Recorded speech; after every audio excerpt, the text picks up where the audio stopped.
panes of glass? To one of Scotland's national treasures, to the Haggis.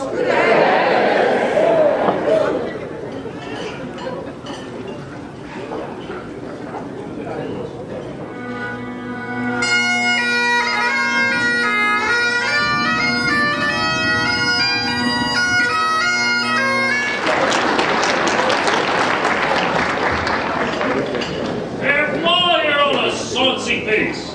Ah, great chieftain of the puddin' race, a fool of all your pocket place, face strife with them. We are your warrior grace, as long as we am. But throne and trenchers are your bill, your hurdies like the Eastern Hill. You didn't want help to mend a mill in time of need, while through your paws the dews distill. Like amber bead.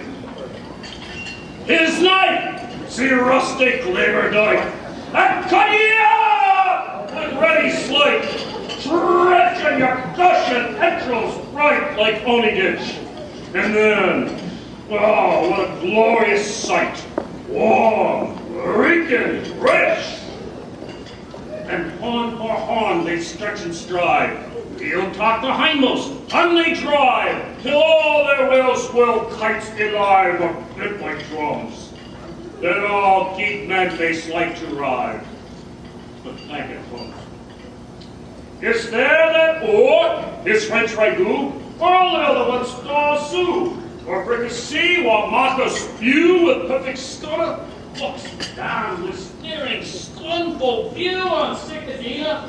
What deal? See him all his trash, as feckless as a withered rash, his spindle shake a keyed whiplash, his nail and yet, through bloody floods and fields of dust. Whoa, how unhit! But mark the rustic Haggisman, the trembling earth resounds his tread, clap at his warring knave of blade, helmet whistle, and legs and arms and heads will snap like tops of thistle. Ye fullers what mock mankind you'll care, and dish them out their bill of fare. All Scotland wants they skeeking wear, the chops and luggies. But if you wish her a grateful prayer, give her a haggis!